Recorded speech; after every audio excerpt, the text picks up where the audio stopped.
Welcome to the deep dive. Today, we're zeroing in on something really fundamental. Right. A resource that's basically designed to help you get started with basic English conversations. You know, those first greetings, introductions, that kind of thing. We've got what looks like, well, a lesson from an English learning podcast. It has a dialogue, some explanations. Yeah, pretty standard format for language learning. Exactly. And our mission today is to pull out the key phrases, figure out how they're used, not just what they mean, and maybe touch on some basic grammar.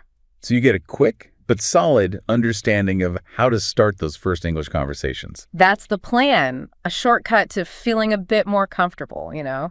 Sounds good. And this source is great because it's so concise. It really shows how those first exchanges usually happen. Right. And the language is, well, efficient. Just a few phrases, let people connect and share the basics. Okay, so let's jump right in. That first interaction. Thomas starts off, he says, "Hello, my name is Thomas. What's your name?" And Mary replies, "Hi, Thomas. My name is Mary. Nice to meet you." I mean, it really doesn't get much simpler than that, does it? No, it really doesn't. These are absolutely foundational. Cornerstones, really. Definitely. Hello. Is that universal opening, isn't it? An invitation. Yeah. Then my name is gives that immediate personal info, sets the stage. And what's your name? That's the crucial bit that makes it a two-way street. Exactly. Turns it from just an announcement into a real dialogue. And then that, "Nice to meet you," it's just so standard, polite. Very standard, very polite. And Thomas's reply, "Nice to meet you too," is just what you expect, right? Totally. It feels almost automatic, but in a good way. A social reflex. It is. And it's important for setting a positive vibe right away. Shows politeness on both sides, willingness to connect. And for someone learning, that predictability is probably really helpful. Oh, absolutely. It's a phrase you can learn and use confidently, knowing you'll likely get a similar positive response back. It's reliable. Okay, so they've swapped names. Then the conversation moves on pretty naturally. Thomas asks, "Are you new here?" That seems like a really common way to, break the ice a bit further, especially if you're in the same place. That's a great point. Are you new here? It does more than just ask for info. It kind of acknowledges the other person's presence, invites them to share a bit if they want to. Right. And when Mary says yes, she is new, like in the dialogue, well, that just naturally opens things up for more questions. Which leads right into, "Where are you from?" Classic. Yep. Mary says Canada. Thomas says the United States. It's just such a standard way to learn a little background. Exactly. And often a way to find common ground or maybe just interesting differences to talk about later. Yeah, like travel or culture or whatever. Precisely.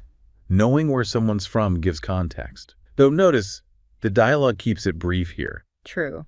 Which is realistic for a first chat, right? Okay. You're just testing the waters. You are just getting those initial bits of information. Okay. Then comes another big one. What do you do? Ah, yes. The job question, essentially. Right. Thomas says he's a student studying English, and Mary reveals she's a teacher teaching French. So now we're getting into their, current roles. And this is key, isn't it? Understanding someone's work or studies tells you a lot about, well, a big part of their life and identity. And they both give specifics, not just student, but student studying English. Adds a little more color to the picture. I also like Thomas's response. "Wow, that's great." It's simple, but positive. It is. It shows he's listening, he's engaged, offers a bit of encouragement. Even just a quick chat. Exactly. Yeah. It's a small phrase, but it does a good job of keeping the interaction warm and showing, some genuine interest. Doesn't need a big reply, just keeps things positive. Right.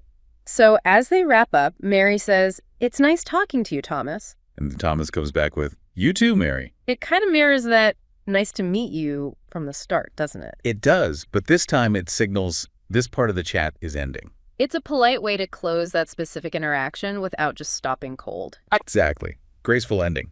And the "you too" confirms, yeah, it was a pleasant chat for both. Then they float the idea of talking again. Maybe we can talk again later. And the reply, "Yes, that would be nice. See you later." It feels very low pressure. Not a firm plan, just an open possibility. Yeah, maybe. Keeps it casual, friendly. And the positive response shows she's open to it. And then the final goodbyes. Super simple. See you later. And bye. Can't go wrong with those. Short. Everyone understands them. Definitely your go-to farewells in informal situations. "See you later" suggests you might actually see them again. Right. Whereas bye is just a general fits anywhere kind of closing. So walking through that conversation, the resource then helpfully lists out those key phrases again. Let me see. Hello, my name is, what's your name? Nice to meet you. Nice to meet you too. Are you new here? Where are you from? What do you do? Yep. And the closers, it's nice talking to you and see you later. Bye. It really highlights how much you can manage with just that core set. It's quite powerful, really. It is. These aren't just random phrases. They form a kind of framework. You can adapt them, combine them, navigate a lot of first meetings with just these. Provides a solid starting point. A very robust one for basic conversations. Okay, let's shift gears a bit and look at the grammar highlighted. The verb to be gets a spotlight. As it should. It's everywhere. We thought I am Thomas. My name is Mary. You are new here. I am from Canada.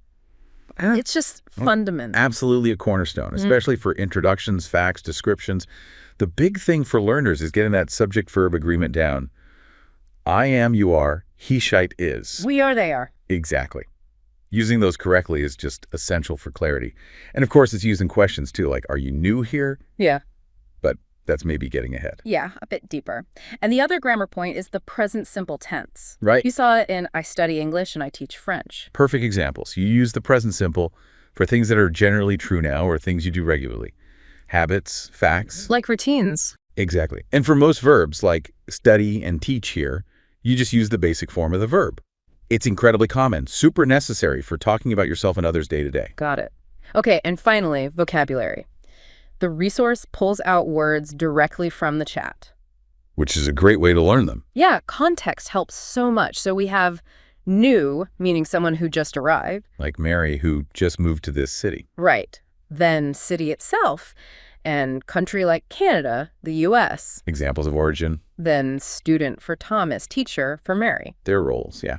Interesting. Used when Thomas reacts to Mary being from Canada. Shows his reaction. And later for that suggestion to talk again later. All very relevant words for these kinds of first meetings. Seeing them used makes them stick better than just a list. Definitely. And one last quick point they make about pronunciation and intonation. Crucial. The original source suggests listening to the dialogue again and again to really catch the rhythm, the stress. The music of the language, almost. Yeah, the way voices rise and fall, it's stuff you totally miss just reading. Oh, absolutely. You have to listen actively.